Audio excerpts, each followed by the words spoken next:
উৎসব মানেই আনন্দ। প্রত্যেকটি উৎসবই এক একটা বিশ্বাস। কোনোটা আসে ধর্মীয় বিশ্বাস থেকে, কোনোটা আসে সাংস্কৃতিক বিশ্বাস থেকে। তবে যে বিশ্বাস থেকে আসুক না কেন, উৎসব সবার জন্য।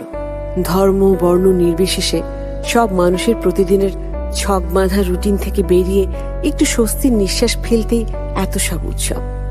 এমনই এক দুর্গাপূজার সময় চারিদিকে একটু ঠান্ডা ঠান্ডা আবহাওয়া।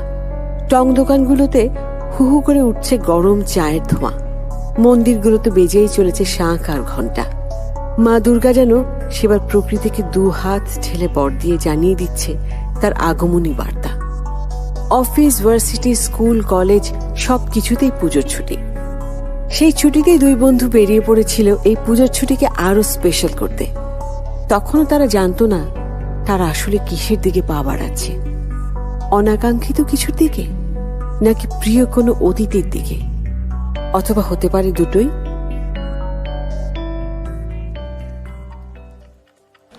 কিরে, অফিসে আর কতকাল ঘুমাবি? আরে ধুর, আজকে তো অফিসে আসতেই চাইনি। পূজার আগে লাস্ট অফিস, তাই আসলাম। তোর অফিস টাইমের যে অবস্থা, প্যারা খাবি কিন্তু। এই জন্যই তো তোর মতন রেগুলার একটা দোস্ত আছে আমার। বন্ধু থাকে কি জন্য? প্যারা সামলানোর জন্যই তো। যেদিন ধরা খাবি না, তুই তো ডুববি, আমারও সাথে নিয়ে ডুববি। আরে ধুর, তখন দেখা যাবে। পূজা কি ঢাকাই করবি? বাসায় থাকলি তো সমস্যা। মার ফরমায়েশ খাটতে খাটতে জীবন বরবাদ। ভাবতেছি এবার পূজা একটু ট্যুর দিয়ে আসবো। একা ট্যুর দিয়ে কোনো মজা নেই। একা কই, তুই আছিস তো। আমি যাব কে বললো? আমাকে জিজ্ঞেস করছিস? আরে দূর, তোরে আবার জিজ্ঞেস কি করবো? তুই প্রথমে একটু হানাই টানাই করবি, তারপর ঠিকই যাবি। না, যাব না। আরে আগে প্ল্যানটা শোন, তারপর বলিস। তোর কোনো প্ল্যানে আমি নাই। এর আগের বার ট্যুরে গিয়ে কি হয়েছিল মনে নাই?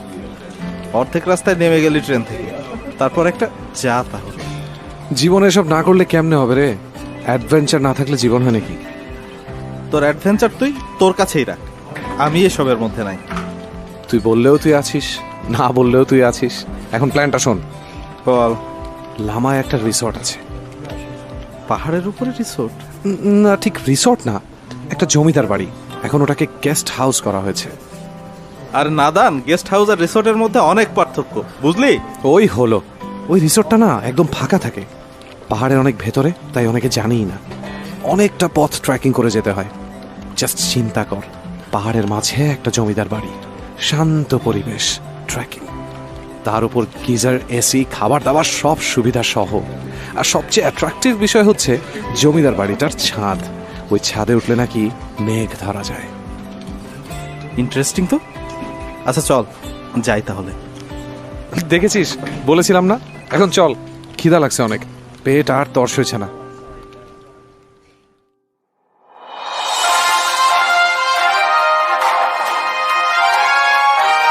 আজ আবারও ভালো থেকো নাটকের শুটিং এর সময় জনপ্রিয় অভিনেত্রী তনুশ্রী দিকস্টা অস্বাভাবিক আচরণ শুরু করেন।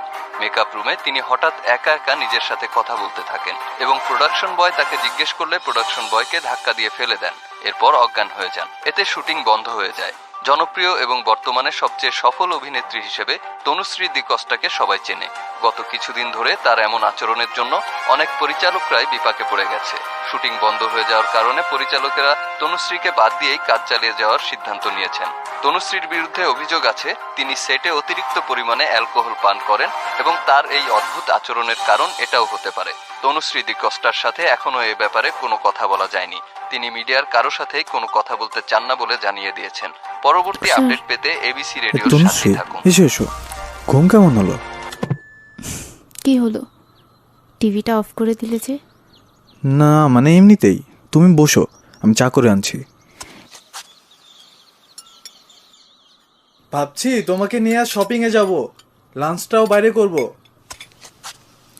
এই নাও চা। তনুশ্রী, সকালে উঠে এসব খেতে হবে? তনুশ্রী দিকস্টাকে বাদ দেয়া হলো ভালো থেকো নাটকের শুটিং থেকে। আজকের পত্রিকার হেডলাইন। কেন এসব নিয়ে ভাবছো? তুমি তো জানো মিডিয়ার লোকদের বাড়াবাড়ি। এসব কিছুই না, ওদের শুধু একটা নিউজ দরকার। আমি হাসান ভাইয়ের সাথে কথা বলেছি, উনি বলেছেন তুমি একটু সুস্থ হলে আবার শুটিং শুরু করবেন। কেন মিথ্যা বলছো তুষার? আমি অভিনেত্রী, তাই কারো অভিনয় ধরাটা আমার জন্য কঠিন কিছুই নয়, আর তোমার বেলায় তো আরও নয়। সব কিছু ঠিক হয়ে যাবে তনুশ্রী। আমার অতীত আমার পিছু ছাড়বে না তুষার। আমিও ছাড়বো না তোমার পিছু। আমার সাথে নিশ্চয় তোমার অতীত জিততে পারবে না।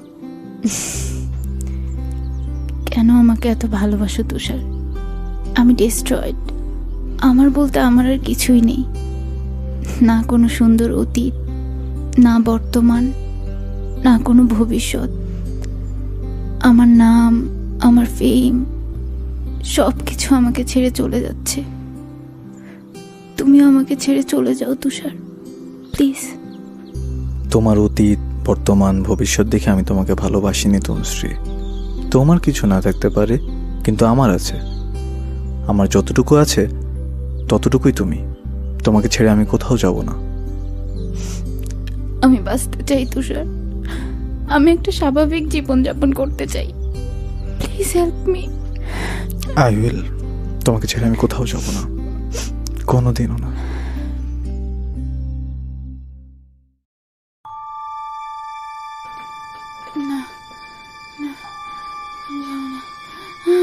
আমি যাবো না, যাবো না, ছাড়, ছাড়, আমি যাবো না। কি হলো তনুশ্রী, কি হয়েছে? আমার বাচ্চা তুষার, তুষার আমার বাচ্চা নিয়ে যাবে, আমার বাচ্চা নিয়ে যাবে। কার বাচ্চা? এখানে তো কেউ নেই তনুশ্রী। না, আমি যাবো না, আমার বাচ্চা। তনুশ্রী, কেউ নেই এখানে, কেউ নেই বাবা। এমন করছো কেন? ব্যথা ব্যথা হচ্ছে? কোথায় ব্যথা হচ্ছে? আমি আমি অ্যাম্বুলেন্স ডাকছি। একটু বাবা, একটু।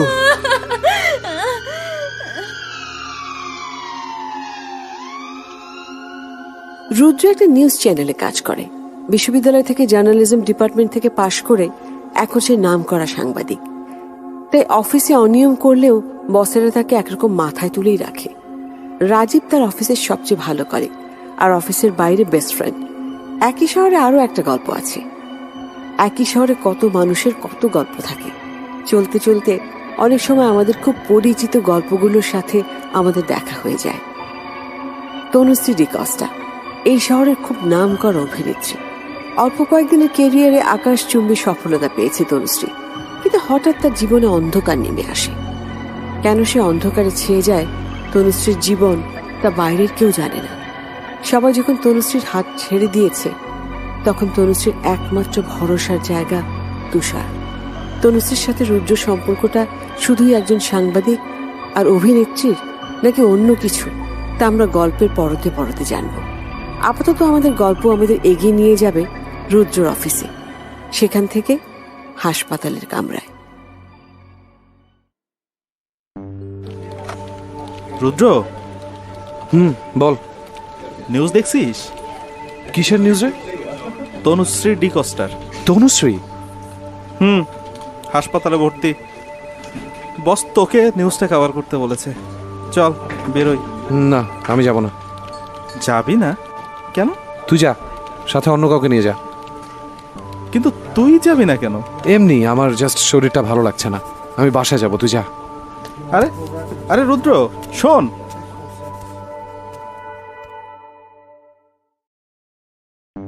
কেমন আছো তনুশ্রী? আমার বাচ্চা তুষার, আমার বাচ্চাটা। আমাকে একবার জানানোর প্রয়োজনও মনে করোনি তনুশ্রী? বাচ্চাটা কি তোমার একার? আমি ভয় পেয়ে গিয়েছিলাম। তুমি তো কখনো বাচ্চা নিতে চাওনি।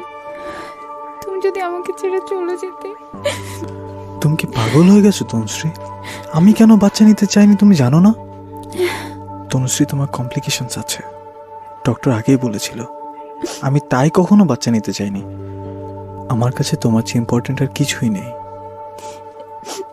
তুষার, তুষার, ও আমার বাচ্চাটা নিয়ে গেছে। তুষার, কেউ তোমার বাচ্চা নেয়নি তনুশ্রী, তোমার আগে থেকে কমপ্লিকেশন ছিল। না না তুষার, ও ও আবার আসবে, আবার আসবে, ও আবার আসবে। একটু শান্ত হও তনুশ্রী, কিচ্ছু হবে না।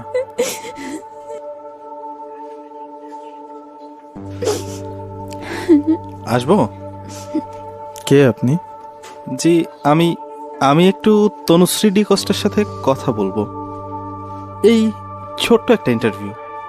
আপনি ভেতরে আসলেন কিভাবে? আমি তো বাইরে না করে দিয়েছি।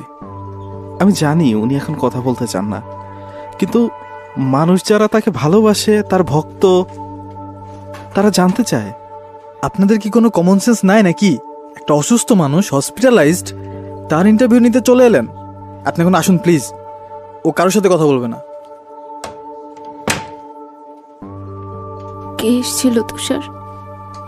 না, কেউ না, ওই হসপিটালের। আবার মিথ্যে কথা বলছো? তোমাকে বলেছি না, মিথ্যেটা তুমি এত ভালো বলো না।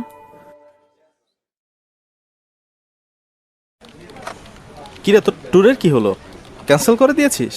আরে ক্যান্সেল করবো কেন, সেটাই তো বলতে আসলাম। আজ রাত 10টায় গাড়ি, সব প্যাকিং করে নে। আচ্ছা ঠিক আছে। আচ্ছা শোন না, বল। না মানে ওই যে তনুশ্রীর ডিকস্টার ইন্টারভিউটা নিতে পেরেছিলি? মানে তার শরীরে এখন কি অবস্থা রে? আরে কিসের ইন্টারভিউ?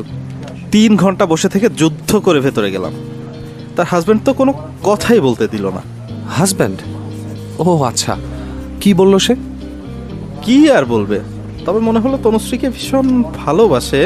যাই হোক, আমি যাই, প্যাকিং করতে হবে। বাস কাউন্টারে দেখা হচ্ছে তাহলে। ঠিক আছে। তনুশ্রী প্লিজ, এখন এসব খাওয়া একটু কমাও। তুমি অসুস্থ, তোমার অ্যান্টিবায়োটিক চলছে। তুমি খেয়েছো কিছু? তোমাকে ছাড়া আমি খাই কখনো? অনেক লেট হয়ে গেছে তুষার, তুমি খেয়ে নাও প্লিজ, আমার ক্ষুধা নেই। তাহলে আমারও ক্ষুধা নেই। আচ্ছা ঠিক আছে, খাচ্ছি। তনু, তোমাকে নিয়ে ঘুরতে যাব। ঘুরতে? অনেকদিন কোথাও যাওয়া হয় না, তোমার একটু ভালো লাগবে। সব ফোন কল অফ, সব শুটিং অফ, কিছুদিন একদম এসবের বাইরে, তারপর ফিরে এসে পুরো দমে কাজ শুরু করবে। না তুষার, আমি কোথাও যাব না।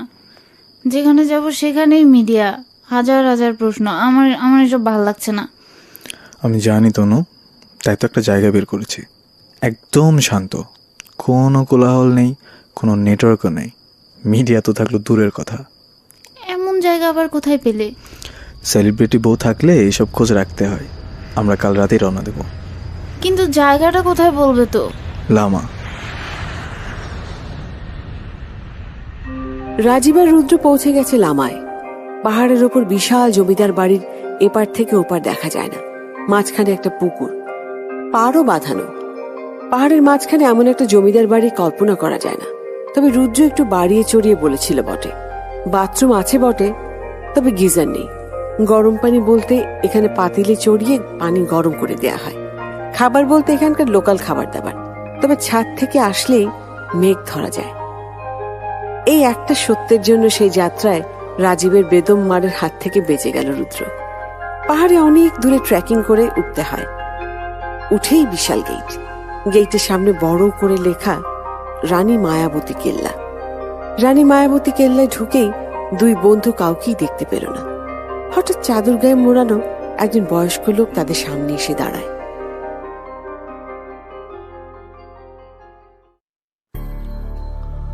আসেন।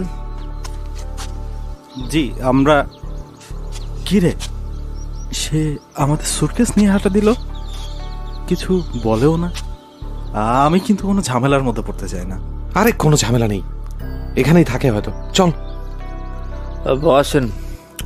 আপনারাই ফোন করছিলেন রিজার্ভেশনের জন্য? জি, আমি ফোন করেছিলাম।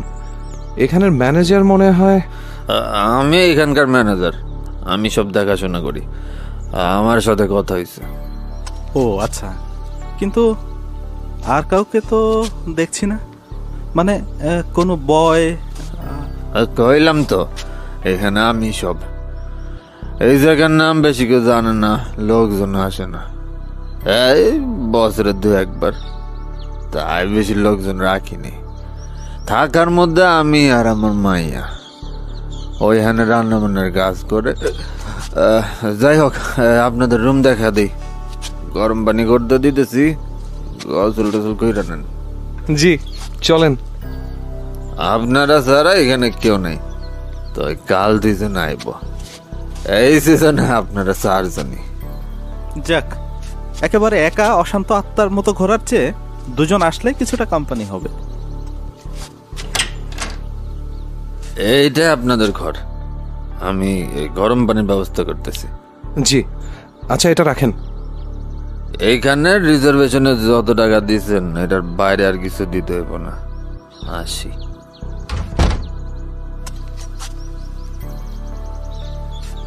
অদ্ভুত মানুষ। আরে ধুর ছাড় তো, এমন পাহাড়ের ভেতরে একা একা সারা বছর থাকলে তোর মাথায়ও সিট থাকতো। ওটা কিছু না, আপাতত এই পালঙ্কের ওপর পা ছড়ায় একটু শোয়াটা ফরজ হয়ে গেছে রে। ঘরের ফার্নিচারগুলো একবারে সেকালে, বিশাল পালঙ্ক, বিশাল আলমারি, সেই ফিলিংস। গরম পানিটা এলেই একটা চম্পেশ কৌশল দিয়ে খেয়েই দেবো একটা ঘুম। বিকেলে উঠে দেখা যাবে কোন দিকে যাওয়া যায়।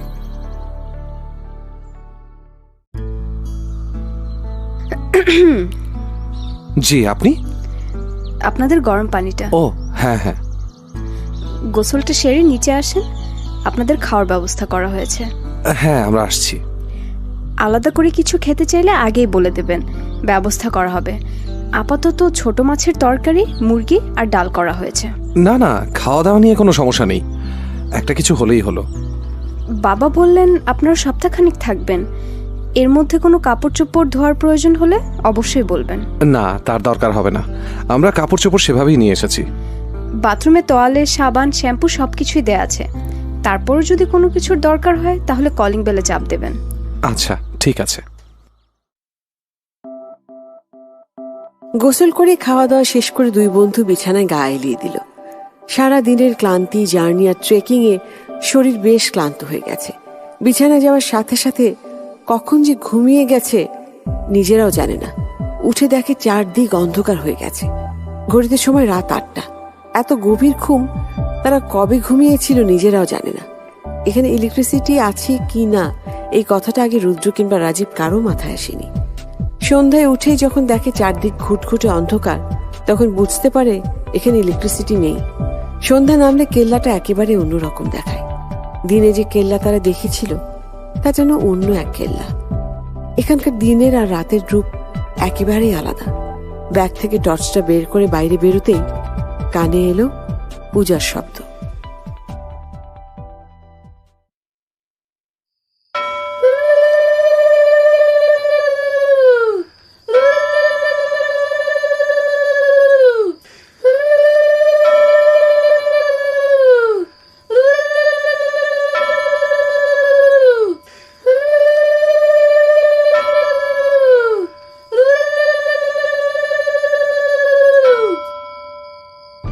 আসুন, আমি আপনাদের ঘরে আলো দিতে গিয়েছিলাম, কিন্তু আপনারা ঘুমাচ্ছিলেন তাই আর বিরক্ত করিনি।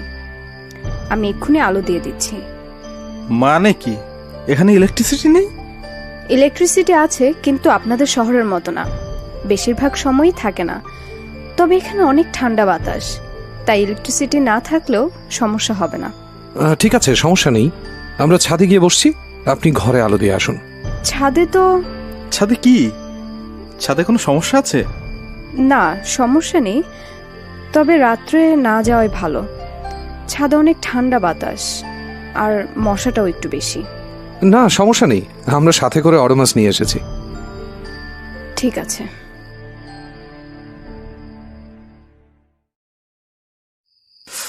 মেয়েটা ঠিকই বলেছে, ছাদে আসলেই অনেক ঠান্ডা।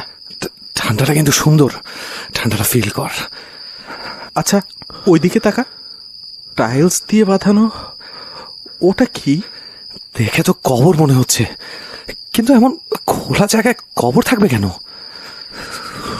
এমন অদ্ভুত জায়গায় এমন অদ্ভুত জিনিস থাকতেই পারে। আপাতত কবরের কথা ছাড়, ঠান্ডায় হাড় ঘর সব কাঁপছে। তুই বস একটু, আমি নিচ থেকে গরম কাপড় নিয়ে আসি। ওকে যা, আর দেখে আসিস তো ঘরে আলো দিল কিনা।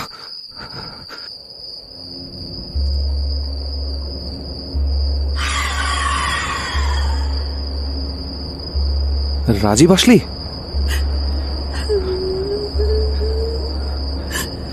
কে কে ওখানে?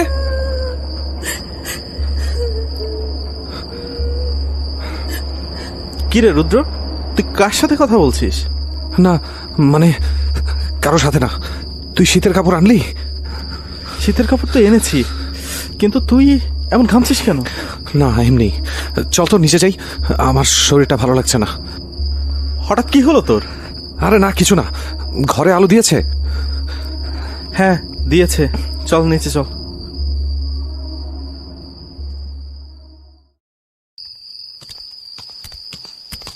দাঁড়ান, আপনারা কি ছাদে গেছিলেন? হ্যাঁ গিয়েছিলাম। কেন, কোনো সমস্যা? সরলা মনে আপনাকে কইছিল এত রাতে ছাদে না যাওয়ারে ভালো। মায়াটা আমার এখনো আসে। কোন মেয়ে? সরলা?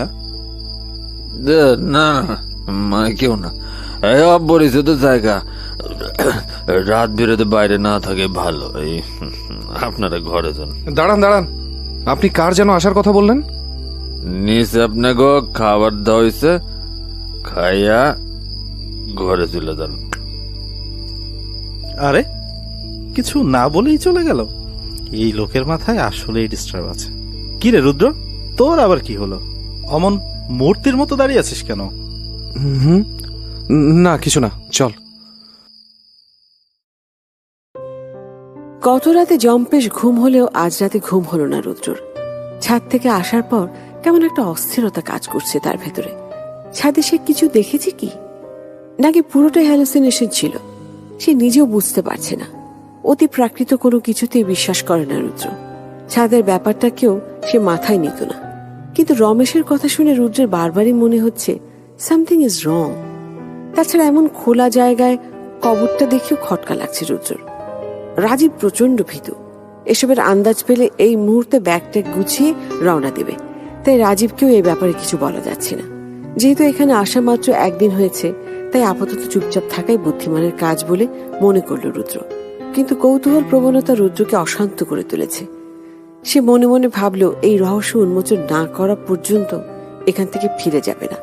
পরদিন সকালে মায়াবতী কেল্লার সামনে এসে একটা লোকাল ভ্যান গাড়ি থামল। ভ্যান গাড়ি থেকে নেমে এলো তনুশ্রী ডিকস্টা এবং তুষার আহমেদ। তোমার শরীর কি বেশি খারাপ লাগছে? না, আমি ঠিক আছি। জায়গাটা তোমার ভালো লাগবে। কিন্তু এখানে তো কাউকে দেখছি না। তুমি একটু দাঁড়াও, আমি দেখছি। আপনাদের আসতে তো দেরি হলো, রাস্তায় কোনো সমস্যা নেই তো? না, কোনো সমস্যা হয়নি, কিন্তু আমার স্ত্রী একটু অসুস্থ তো, তাই পাহাড়ে উঠতে একটু সমস্যা হচ্ছিল, সেজন্য একটু দেরি হলো। আপনাদের ঘর গতকালকে সাফ করে দেওয়া হয়েছে, ভালো খাবার দাবারের ব্যবস্থা করা হয়েছে।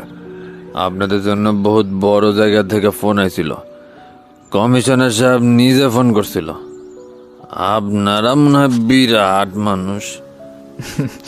আমি কেউ না, আমাকে কেউ চিনে না, তবে আমার স্ত্রী তনুশ্রী দিকস্তা, তাকে সবাই চিনে, তার জন্যই ফোন এসেছিল। বুঝি, আমি আবার বড় বড় মানুষকে কম চিনি। আসেন ভিতরে আসেন, আপনাকে ঘর দেখা দিই।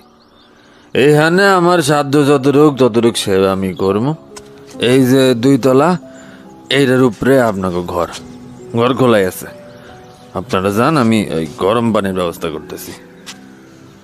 তনুশ্রী চলো। তনুশ্রী, আরে ও কোথায় গেল? তনুশ্রী, তনুশ্রী, তনুশ্রী, তুমি এখানে কি করছো? আমি কথা বলতে বলতে পেছনে তাকিয়ে দেখি তুমি নেই। কি হলো? এই তনুশ্রী, আমার কথা কি শুনতে পাচ্ছ না? কি হলো তোমার? কই কিছু হয়নি তো। আমি জিজ্ঞেস করছি তুমি এখানে কি করছো? না,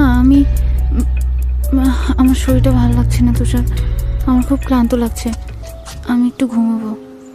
হ্যাঁ হ্যাঁ চলো, উনি গরম পানি পাঠিয়ে দিচ্ছেন, গোসলটা করে না হয় ঘুমাও। ঠিক আছে। তনুশ্রীর জীবনে বেশ কিছুদিন ধরেই অনেক কিছুই ঘটছে। এসব ঘটনাকে ঠিক অনাকাঙ্ক্ষিত বলা যায় না। ছোটবেলা থেকেই তনুশ্রীর সাথে এমন অনেক কিছুই ঘটছে। এসবের সাথে একরকম অভ্যস্ত হয়ে গেছে তনুশ্রী। তবু প্রত্যেকবার যেন তনুশ্রীর কাছে এসব নতুন কিছুই মনে হয়। তনুশ্রীর সাথে যাই ঘটে তা ঠিক কেন ঘটে তনুশ্রী জানে না। ছোটবেলা থেকেই আশেপাশে সবাই বলতো তনুশ্রীর রাশি ভালো না। তার রাশি ভালো না হবার কারণে অতি প্রাকৃত যে কোনো কিছুর নজর সবার আগে তনুশ্রীর উপর পড়ে। সে এমন অনেক কিছু দেখতে পায় যে অন্য কেউ দেখতে পায় না।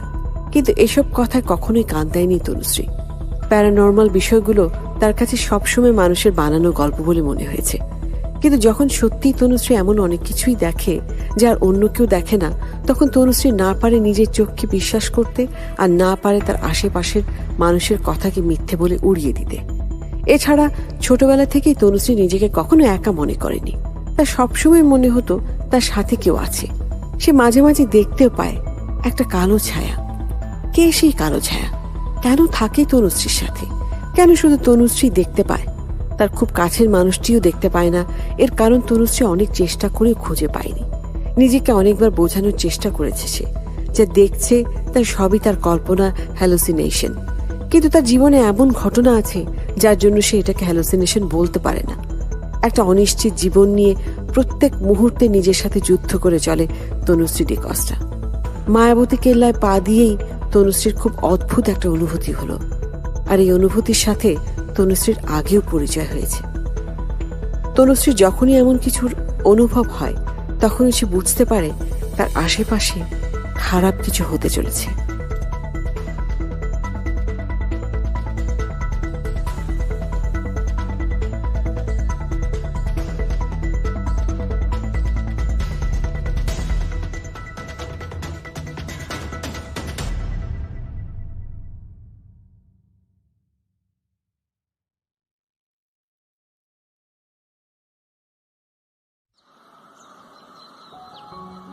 এই রুদ্র, আরে ওঠ! কুমড়োর মতো পড়ে পড়ে ঘুমাচ্ছিস কেন? এখানে কি ঘুমাতে এসেছিস? আরে ওঠ! কি হলো আবার? সাত সকালে টাকাটা করছিস কেন? এমনিতেই কাল সারা রাত ঘুম হয়নি আমার। আরে ওঠ! তুই না বলেছিলি এখানকার পূজা দেখতে যাবি? আর তার চেয়েও একটা বড় নিউজ আছে, শুনলে তোর মাথা নষ্ট হয়ে যাবে। এখানেও নিউজ? প্লিজ ভাই, তুই এখন অফিসের বসের মতন আচরণ করিস না। বহুত কষ্টে কয়েকটা দিন ছুটি নিয়ে এখানে এসেছি রিল্যাক্স করতে, নিউজ করতে না। নিউজ করার জন্য সারাটা জীবন পড়ে আছে। আহা, আগে শুনবি তো কি হয়েছে। শুনলে তো তুই নিজেই ব্যস্ত হয়ে যাবি নিউজ করতে। এবার আর আমাদের প্রমোশন কে ঠেকায়? কি নিউজ বলতো? কেউ মরে গেছে? আরে না বেটা, ওই যে তনুশ্রীর ডিকসটা, যাকে খুঁজে পাওয়া যাচ্ছে না, হঠাৎ কোথায় গেছে কেউ বলতে পারে না, তাকে তো খুঁজে পাওয়া গেছে রে। পাওয়া গেছে? কোথায়? এইখানে। আমি একটু আগে উঠে হাঁটতে গিয়েছিলাম, তখন দেখি সে এসে রামেশের সাথে কথা বলছে। মনে হলো কিছুদিন থাকবে এখানে। কেমন নিউজ দিলাম বল? এখনই তার একটা ছবি তুলে নিউজ করে বসকে মেল করতে হবে। তুই রেডি হয়ে নে, এখান থেকে একটু দূরে একটা বাজার আছে, ওখান থেকে নাকি মেইল করা যায়। তনুশ্রী মানে তনুশ্রীর ডিকসটা কি একাই এসেছে? না, একা আসেনি, তার হাজব্যান্ডও এসেছে তার সাথে। রামেশের সাথে কথা বলার সময় শুনলাম তার শরীর নাকি এখনো সুস্থ হয়নি।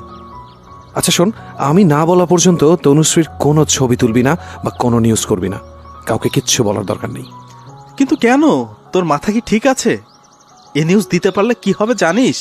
প্রত্যেকটা টিভি চ্যানেলে এইটা হেডলাইন হবে, 1 লাফে ক্যারিয়ার গ্রাউন্ড ফ্লোর থেকে টপ ফ্লোর। আমি যা বলেছি তার বাইরে যদি একটা পাও বাড়াস তাহলে তোর আর আমার বন্ধুত্ব এখানেই শেষ। এখন তুই ভাব, তোর বন্ধুত্ব চাই নাকি ক্যারিয়ার? তুই এভাবে বলছিস কেন? এসবের মাঝখানে বন্ধুত্ব আসছে কোত্থেকে? আর তনুশ্রীর কথা বললে তুই এত অদ্ভুত আচরণ করিস কেন? কোনো কারণ নেই। অসুস্থ মানুষ কোলাহল থেকে দূরে এসে একটু স্বস্তির নিঃশ্বাস ফেলতে চাচ্ছে, তাকে বিরক্ত করে আমি আমার ক্যারিয়ার করতে চাই না, দ্যাটস ইট। আরে রুদ্র শোন, তুই রাগ করিস কেন? শুনে যা।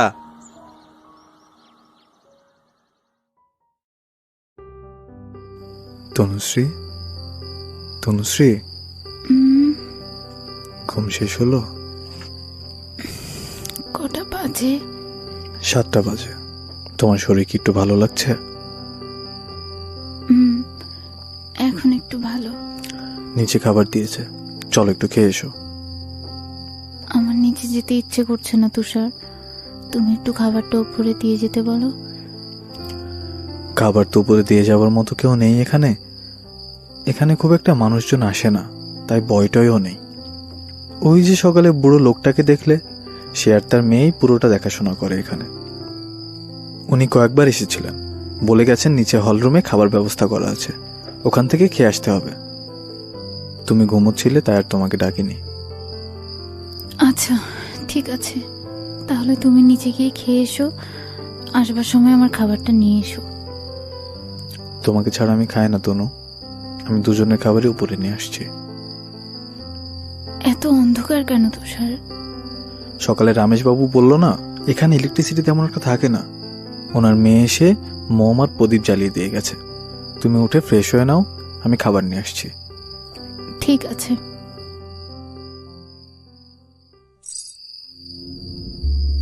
কে আপনি? তুষার পাঠিয়েছে আপনাকে খাবার দিয়ে? ও, আপনি রামেশবাবুর মেয়ে?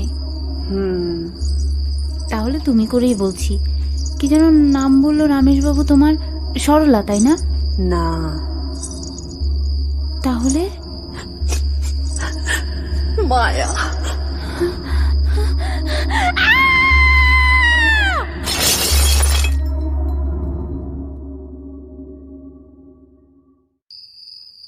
এ কি আপনি আপনি এখানেও এসেছেন?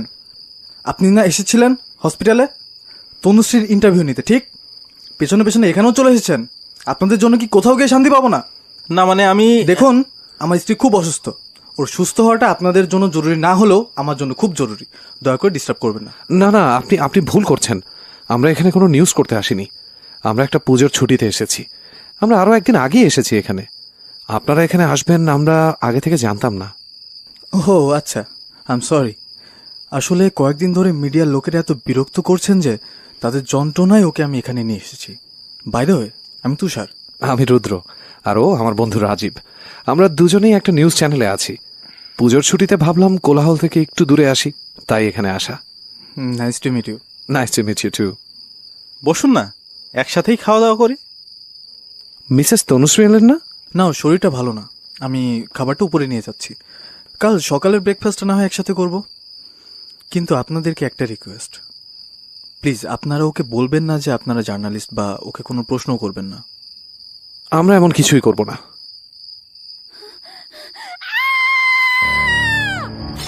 তনুশ্রী! তনুশ্রীর চিৎকার শুনে তুষার দৌড়ে উপরে গেল। তার পেছন পেছন রুদ্র আর রাজীবও গেল। ঘরে ঢুকেই দেখে তনুশ্রী অজ্ঞান হয়ে মাটিতে পড়ে আছে। তনুশ্রীর ঘরের সবগুলো মোমবাতি গুঁড়ো গুঁড়ো হয়ে গেছে। তনুশ্রীর এমন ঘটনার সাথে তুষার আগে থেকেই পরিচিত। বাসায় মাঝে মাঝে তনুশ্রীকে একা রেখে কোথাও গেলে ফিরে এসে তুষার তনুশ্রীকে একইভাবে পায়। তনুশ্রীর চিৎকার শুনে রমেশ আর সরলাও এলো। সরলা তনুশ্রীর মাথায় পানি দিচ্ছে। প্রায় ঘন্টা খানেক পর তনুশ্রীর জ্ঞান ফিরল। তনুশ্রীর এমন ঘটনার সাথে সেখানকার আরো একটা মানুষ খুব ভালোভাবে পরিচিত, আর সেই মানুষটি হলো রুদ্র।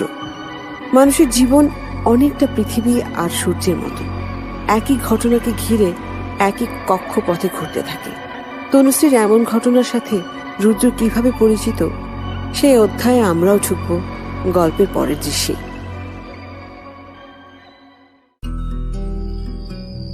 কি রে রুদ্র, তুই কি তনুশ্রীর ডিকোসটাকে আগে থেকে চিনিস? মানে তনুশ্রী রিকসটাকে সবাই চেনে। কথা ঘোরানোর চেষ্টা করিস না রুদ্র। তনুশ্রীর চিৎকার শুনে তুই যেভাবে দৌড়ে গেলি, সকালেও আমার সাথে রাগারাগি করলি, আমি খুব ভালো করে বুঝতে পারছি কিছু একটা লুকোচ্ছিস আমার কাছে। দেখ, তুই আমার সবচেয়ে ভালো বন্ধু, তোর কাছে আমি কিছুই লুকোই না। তবে হ্যাঁ, তনুশ্রীর কথা তোকে আমি বলিনি। তনুশ্রীকে আমি আগে থেকেই চিনি, সেই কলেজ লাইফ থেকে। আমরা কলেজে একসাথে পড়তাম, তারপরে একসাথে একই ইউনিভার্সিটিতে ভর্তি হলাম। তখন আমরা দুজনেই সবেমাত্র ভার্সিটিতে উঠেছি।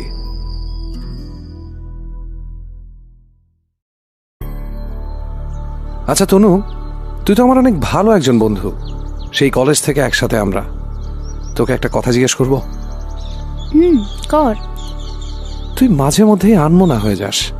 আমি লক্ষ্য করেছি, তুই হঠাৎ চুপ হয়ে যাস, একদিকে অনেকক্ষণ তাকিয়ে থাকিস। কলেজে অনেকবার তুই ফেইন্ট পর্যন্ত হয়ে গিয়েছিলি। এসব নিয়ে আমি তোকে কখনো জিজ্ঞেস করিনি, কিন্তু আমার জানতে ইচ্ছে করে। এই প্রশ্নের উত্তর আমি নিজেও খুঁজছি রে। আমি নিজেও জানি না কেন আমার এমন হয়। তোর এই উত্তর খোঁজার পথে আমি যদি তোর হাত ধরে থাকতে চাই, তাহলে?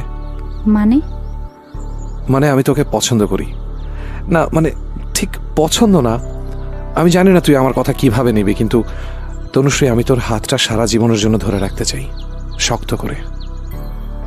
আমার অনেক কমপ্লিকেশনস আছে রুদ্র, আমার হাত ধরে রাখা এত সহজ নয়। মাঝ রাস্তায় ছেড়ে দিবি? যদি কোনোদিন ছেড়ে দেই, তবে মনে করি সেদিন আমি বাঁচা ছেড়ে দিয়েছি।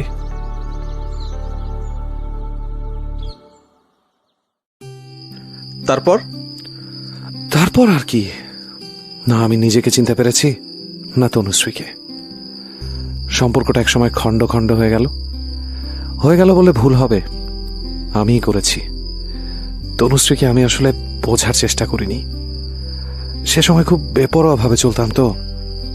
যে প্রতিজ্ঞা আমি তনুশ্রীকে করেছিলাম তা রাখিনি। ওকে একদম সময় দিতাম না, সারাটা দিন আড্ডাবাজি নিয়ে থাকতাম। তনুশ্রী আমাকে অনেক বুঝিয়েছে, অপেক্ষাও করেছে আমার জন্য। কিন্তু তুই ফিরিসনি। তনুশ্রী যখন চলে গেল তখন বুঝতে পারলাম রে কি হারিয়েছি আমি। কিন্তু ততদিনে অনেক দেরি হয়ে গেছে। তনুশ্রী আমার থেকে অনেক অনেক দূরে চলে গেছে। সব বুঝলাম, কিন্তু তনুশ্রীর আসলে সমস্যাটা কোথায়? তনুশ্রী আমাকে সেভাবে কিছু বলেনি, হয়তো বলতে চেয়েছে, আমি সুযোগ দেইনি। তবে একবার ওর মায়ের সাথে কথা বলেছিলাম। আসলে তনুশ্রী ব্রোকেন ফ্যামিলি থেকে বিলং করে, ওর বাবা ওদের সাথে থাকে না। আমার মনে হয় ছোটবেলা থেকে মেন্টালি একটু ডিস্টার্ব থাকার কারণে তনুশ্রীর এমনটা হয়েছে। তনুশ্রীর হাজবেন্ড জানে সেটা? তা তো জানি না রে, তুষারকে আমি চিনি না। তনুশ্রীর মুখে আমি কখনো তার নামও শুনিনি। তবে মনে হলো তুষার ওকে ভীষণ ভালোবাসে। সেটা দেখেই ভালো লাগছে। ও ভালো থাকুক, এটাই চাই।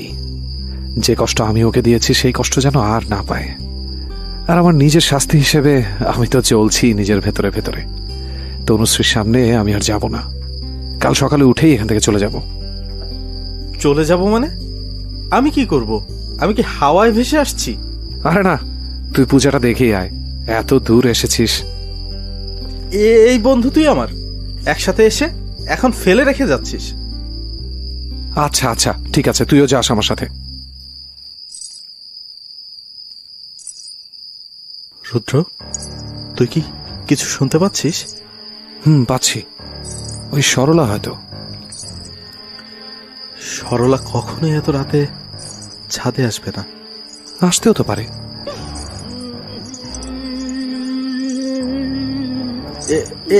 এই রুদ্র, শুনতে পাচ্ছিস? হ্যাঁ পাচ্ছি। কিসের কান্নার শব্দ? বুঝতে পারছি না রে। রুদ্র, ওইটা কি? কে কে ওখানে? কে?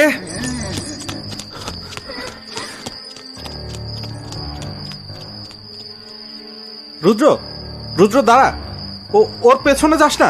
রুদ্র, ধরতে পারলাম না। আমার মনে হয় সরলা ছাড়া আর কে হতে পারে। হাতে নাতে ধরলে আজই এর একটা হেস্তনেস্ত করে ফেলতাম আমি। সেদিনও আমি একবার দেখেছি। আরো একবার দেখেছিস? তুই ভালো বলেছিস, কাল সকালে উঠেই আমরা চলে যাব। না, যাব না। Something is fishy. এই রহস্য উন্মোচন না করে এখান থেকে কোথাও যাব না আমি। এর শেষ আমি দেখেই ছাড়বো।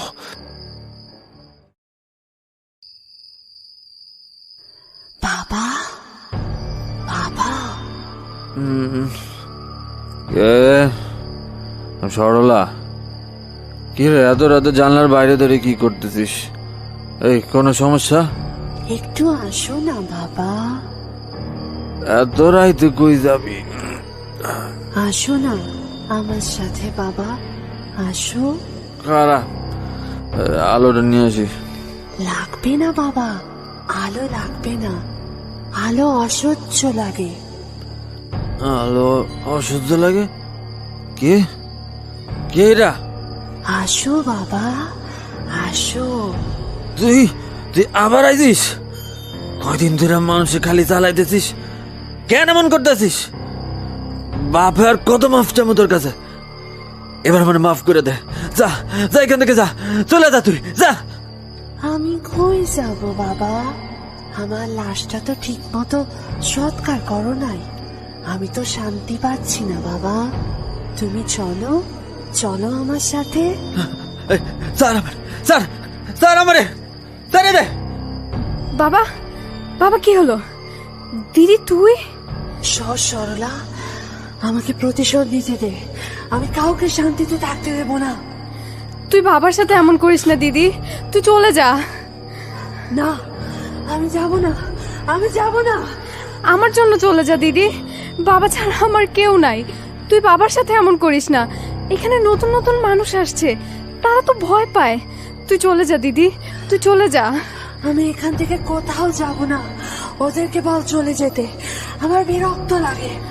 ওরা ওরা কয়েকদিন পরেই চলে যাবে, তুই ওদেরকে ভয় দেখাস না, তুই চলে যা দিদি। এই লোকটাকে তুই বেশি দিন আঁকলে রাখতে পারবি না সরলা, আমার মৃত্যুর প্রতিশোধ আমি নিবই। সরলা আর মায়ের সব কথাই আড়ি পেতে শুনে নিয়েছে রুদ্র। তার মনে আগে থেকে খটকা ছিল এখানে কিছু একটা সমস্যা আছে, তবে সরলার কথায় কিছুই পরিষ্কারভাবে বুঝতে পারল না রুদ্র।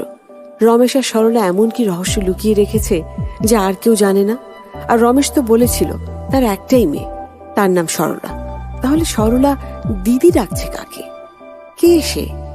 এসব প্রশ্নের উত্তর খোঁজার আগে তাকে আরো একটা কাজ করতে হবে, আর তা হলো তনুশ্রীকে সরিয়ে দেয়া। এমন সিচুয়েশন তনুশ্রীর জন্য ক্ষতিকারক সেটা ভালো করেই জানে রুদ্র। সকালবেলা নাস্তা করার পর তুষারকে ডেকে বুঝিয়ে দেবে ভাবছিল রুদ্র। তনুশ্রী একবার চলে গেলে তারপর এখানকার সব রহস্য উন্মোচন করবে রুদ্র।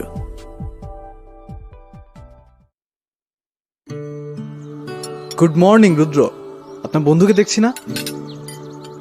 রুদ্র? না, ও আসলে ঘুম থেকে ওঠেনি এখনো। কাল আমরা একটু দেরি করে ঘুমিয়েছি তো। ও আচ্ছা আচ্ছা, ওকে তো অবশ্যই চিনেন, ও আমার ওয়াইফ তনুশ্রী। তনুশ্রী, উনি হচ্ছেন রুদ্র। উনি একটা নিউজ চ্যানেলে কাজ করে, খুব নামকরা সাংবাদিক। আরে তোমরা দুজন দুজনকে চিনো নাকি? না মানে আমার চেয়ে ভালো ওকে কে চেনে? মানে একজন নামকরা অভিনেত্রী আর একজন নামকরা সাংবাদিক, দুজনই দুজনকে খুব ভালো করেই চেনে। মানে আপনার শরীর এখন কেমন? আমি সব সময় ভালো থাকি। না, গতকাল রাতে। আচ্ছা, এসব কথা এখন বাদ দেই, চলো নাস্তা করি। হুম।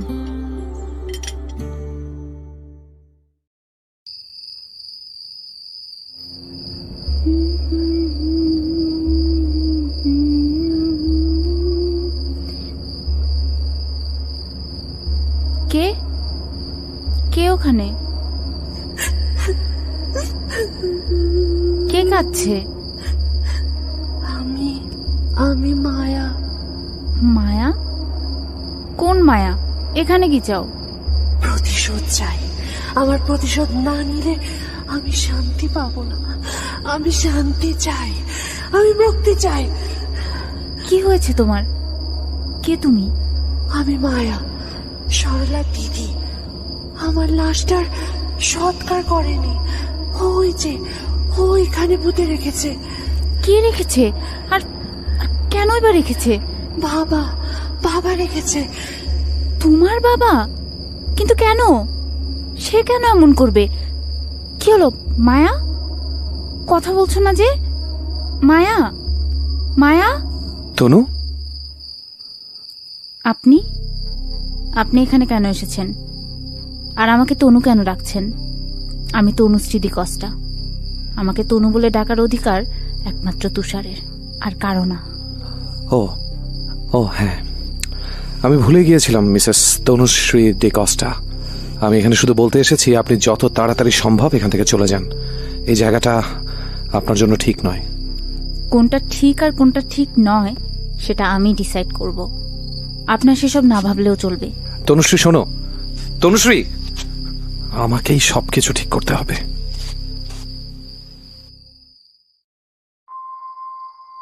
রাজীব, তোর সাথে আমার জরুরি কিছু কথা আছে, কথাগুলো মন দিয়ে শুনবি। এখানে যিনি আছেন রমেশ, তার একটা মেয়ে আছে। প্লিজ এখন বলিস না তুই সেই মেয়ের প্রেমে পড়েছিস। আমি এসব ঝামেলার মাঝে থাকতে চাই না। সব সময় সব বিষয় নিয়ে ফাইজলামি করবি না তো। আমি সিরিয়াসলি তোকে কিছু কথা বলবো, একটু মন দিয়ে শোন। আচ্ছা ঠিক আছে, বল। রমেশের একটা মেয়ে না, তার আরো একটা মেয়ে ছিল। খুব সম্ভবত সেই মেয়েটা মারা গেছে। ছাদ থেকে যে কবরটা দেখা যায় না, সেটা ওই মেয়েটার। কিন্তু এটা কিভাবে সম্ভব? ওনারা তো হিন্দু, উনি ওনার মেয়েকে কবর দেবে কেন? এক্স্যাক্টলি, এখানে আরো অনেক কিছু আছে। ওই মেয়েটার মৃত্যু খুব সম্ভবত স্বাভাবিকভাবে হয়নি রে। তাহলে? সেইটাই আমাদেরকে খুঁজে বের করতে হবে। কিন্তু তুই এত কিছু জানলি কিভাবে? গতকাল রাতে আমি সরলা আর রামেশবাবুর কিছু কথা আড়াল থেকে শুনেছি। অবশ্য প্রথম দিন থেকে আমার একটু খটকা লাগছিল। যেভাবেই হোক আমাকে এই সত্যটা জানতেই হবে। হ্যাঁ, ঝামেলা তো কিছু একটা আছেই। আমি গত 2-3 দিন ধরে আরও একটা বিষয় লক্ষ্য করছি। গভীর রাতে রামেশবাবু ওই কবরটার পাশে গিয়ে কাঁদে। কথাটা আমি তোকে বলবো করে বলা হয়নি। রামেশবাবু আমাদেরকে কিছুই বলবেন না এ ব্যাপারে, আমি ড্যাম শিওর। আমাদের যা জানার সরলার কাছ থেকে জানতে হবে। কিন্তু সরলা কি বলবে? বলতে চাইবে না, কিন্তু বলাতে হবে। আমি বলি কি, 2 দিনের জন্য এসে এসব ঝামেলার মধ্যে না পড়ি। না, তনুশ্রী এসবের মাঝে জড়িয়ে গেছে। সন্ধ্যায় আমি ছাদে গিয়ে দেখেছিলাম তনুশ্রী কার সাথে যেন কথা বলছে, কিন্তু আশেপাশে কেউ ছিল না। আমার ধারণা তনুশ্রী ওই মেয়েটাকে দেখতে পারে, যেটা তনুশ্রীর জন্য ভালো না। আমাকে তনুশ্রীর জন্য হলেও এটা করতে হবে। তনুশ্রীকে কষ্ট দেওয়া ছাড়া ওর জন্য আমি কখনোই কিছু করতে পারিনি। এই সুযোগে আমার সবকিছুর বিনিময়ে হলেও তনুশ্রীর উপর আঁচ আমি আসতে দেব না। তুই চাইলে চলে যেতে পারিস। শেষের কথাটা না বললে হতো না? আমি কি একবারও যাবার কথা বলেছি? আমি সব সময় তোর সাথে ছিলাম, এবারও থাকবো। আচ্ছা শোন, একটু পর সরলা খাবারের জন্য ডাকতে আসবে, তখনই ওর কাছ থেকে সবকিছু জেনে নিতে হবে।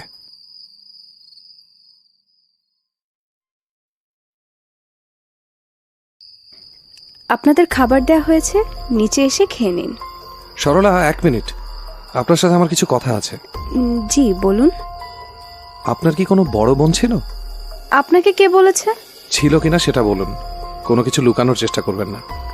না, আমার কোনো বড় বোন নেই, ছিলও না কোনোদিন। আপনি মিথ্যে বলছেন। আপনার কোনো বড় বোন না থাকলে ওই পাশের ওই কবরটা কার, যে কবরের পাশে প্রতিদিন গভীর রাতে আপনার বাবা বসে বসে কান্নাকাটি করে? আমি জানি না, আমি কিচ্ছু জানি না। সরলা, আপনি চলে যাচ্ছেন কেন? উত্তরটা জানা আমার খুব দরকার। সরলা! না রাজীব, এভাবে কিছুই হবে না। সরলা যে কিছু বলবে না সেটা আমি আগেই আন্দাজ করেছিলাম। আমাদেরকে অন্য পথ অবলম্বন করতে হবে। তুষার তুমি থাকো, আমি একটু ছাদে যাব। ঠিক আছে, চলো। না, আমি একাই যাব। আমি কিছুক্ষণ একা থাকতে চাই। এমন অচেনা শুনশান জায়গায় তুমি একা ছাদে গিয়ে কি করবে? চলো, আমি নিয়ে যাচ্ছি তোমাকে। আমি বলেছি না একা যাব। একা যাব মানে একাই যাব। তুমি শুয়ে পড়ো, আমি একটু পরেই চলে আসব। ঠিক আছে, কিন্তু সাবধানে থেকো।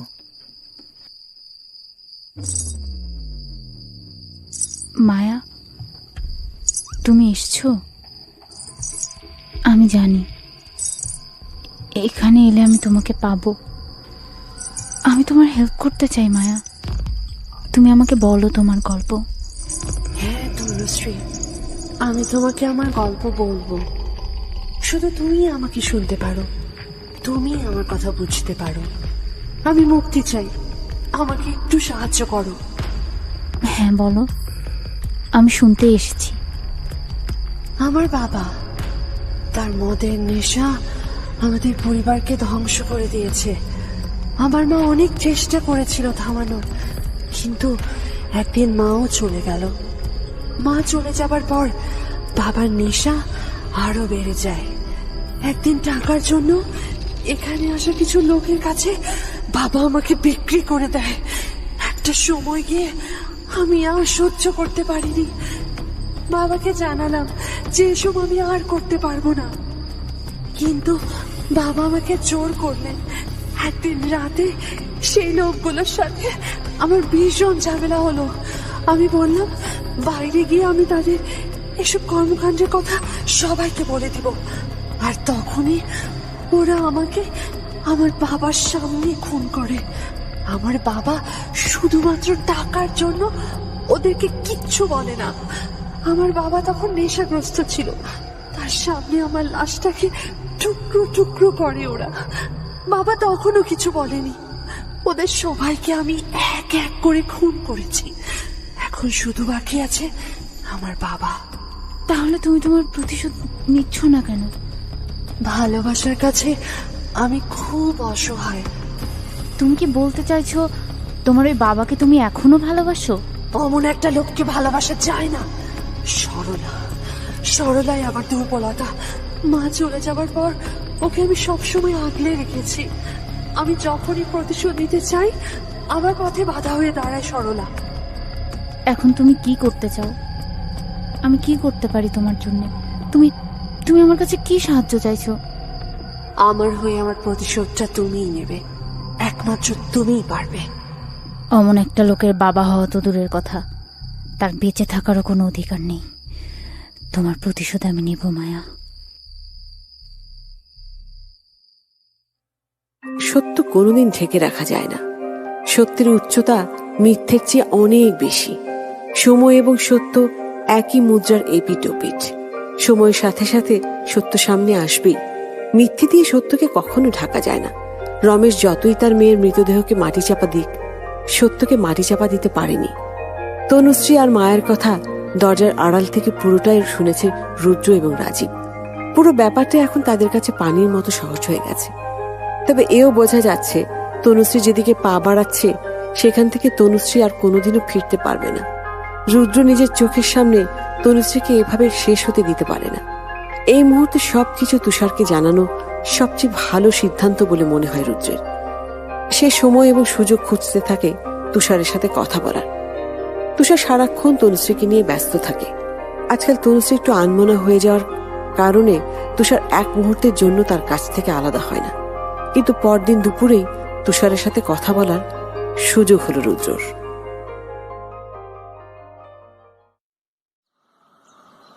তুষার সাহেব, আরে কি অবস্থা? কেমন আছেন আপনি? যাচ্ছেন কবে? আমার যাওয়া না যাওয়া ঠিক নেই, তবে তনুশ্রীর এখান থেকে যাওয়াটা খুব জরুরি হয়ে গেছে। ওকে যত তাড়াতাড়ি সম্ভব এখান থেকে নিয়ে যান। আপনি কেন এসব বলছেন? কাল রাতে তনুশ্রী, মানে আপনার স্ত্রী কি কাল রাতে ছাদে উঠেছিল? হ্যাঁ, গিয়েছিল তো। আমি আর রাজীব দরজার পাশেই ছিলাম। তনুশ্রী মায়ার সাথে কথা বলছিল। মায়া? কোন মায়া? এই রমেশবাবুর আরেক মেয়ে ছিল, সরলার বড়। সেই মেয়েটার নাম মায়া। কই, এখানে এসে তো কোনো মেয়েকে দেখতে পারলাম না, শুধু সরলাকেই তো দেখলাম। আর সরলার বড় যদি কোনো বোন থাকে তার সাথে কথা বলে সমস্যাটা কি? সমস্যা আছে বলেই বলছি, কারণ তনুশ্রী যে মেয়েটার কথা বলছিল সে মেয়েটি মৃত। ওই যে ওপাশে একটা কবর দেখা যাচ্ছে, সেটা কবর নয়, মায়াকে মেরে ওখানে পুঁতে রাখা আছে। তার লাশটা এখনো এখানেই আছে। মায়া আপনার স্ত্রীর কাছ থেকে প্রতিশোধ চায়। সে দুনিয়াতে যা কিছু করে যেতে পারেনি তা আপনার স্ত্রীকে দিয়ে করাতে চায়। প্রতিশোধ? কিসের প্রতিশোধ? মায়াকে খুন করা হয়, তার নিজের বাবা এই খুনের সাথে জড়িত। তার বাবার উপর মায়া তার খুনের প্রতিশোধ নিতে চায়। ঠিক ঠিক নিতে চায় বলা ঠিক হবে না, তার থেকে বরং বলা যায় যে তনুশ্রীকে দিয়ে নেয়াতে চায়। এসবের জন্যই আমি তনুশ্রীকে সবসময় চোখে চোখে রাখি। ওকে এক মুহূর্তের জন্য একা ছাড়ি না। তনুশ্রী কোথায়? জানি না, অনেকক্ষণ ধরে ওকে দেখিনি আমি। রাত তো অনেক হয়ে যাচ্ছে, মনে হয় এখনো ঘরেই আছে। আজকের রাতটা কোনো রকমে পার করতে পারলেই কাল সকালে ওকে নিয়ে আমি এখান থেকে চলে যাব। ওই যে ওইদিকে সাদা শাড়ি পরে কে যাচ্ছে? মনে তো হচ্ছে রামেশের ঘরের দিকে যাচ্ছে। তনুশ্রী নয়তো আবার। তাড়াতাড়ি যেতে হবে আমাদের, চলো।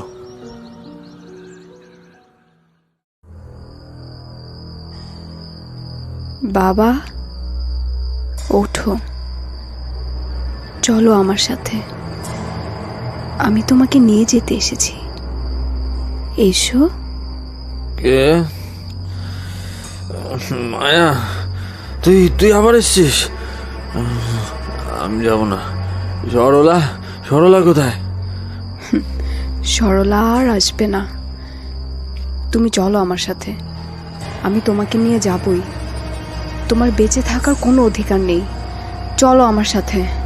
না, আমি যাব না। ছাড় আমাকে, ছেড়ে দে। Sarala!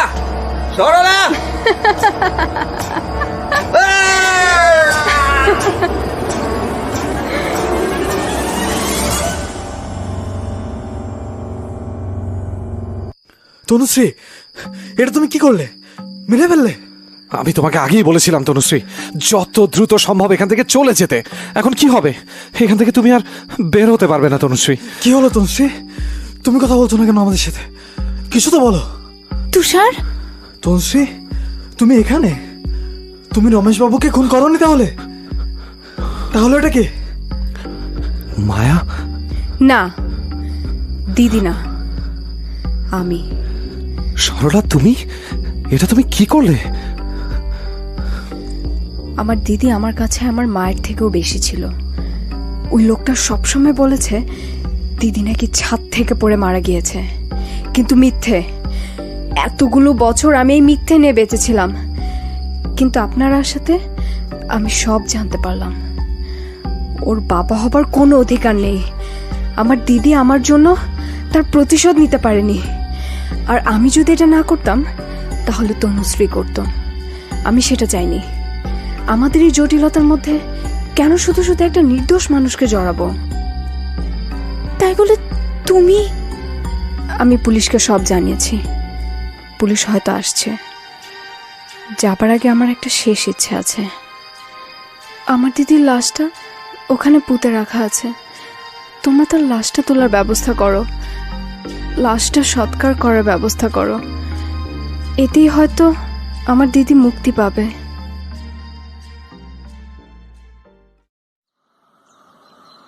Hello Rajiv, thank you so much. অনেক দিন পর সাংবাদিকরা আমাকে নিয়ে পজিটিভ কিছু লিখলো। থ্যাংক ইউটা আমাকে না, রুদ্রকে দেওয়া উচিত।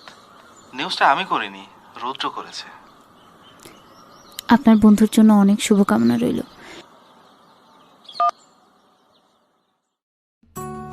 তনু, রুদ্রকে তুমি আগে থেকে চিনতে, তাই না? আমি আমার সব অতীত ভুলে গেছি। আমার যতটুকু আছে ততটুকু তুমি। মানুষের জীবনে ঘুরে দাঁড়ানোটা একটা মাইল ফলকের মতো। যে জীবনে ঘুরে দাঁড়াতে পারে সে কখনো হেরে যায় না। যেমন হেরে যায়নি তনুশ্রী, হেরে যায়নি সরলাও। অপরাধের কোনো ক্ষমা নেই। প্রকৃতি অপরাধীকে শাস্তি দেবেই, আর তনুশ্রীরাও ফিরে আসবেই।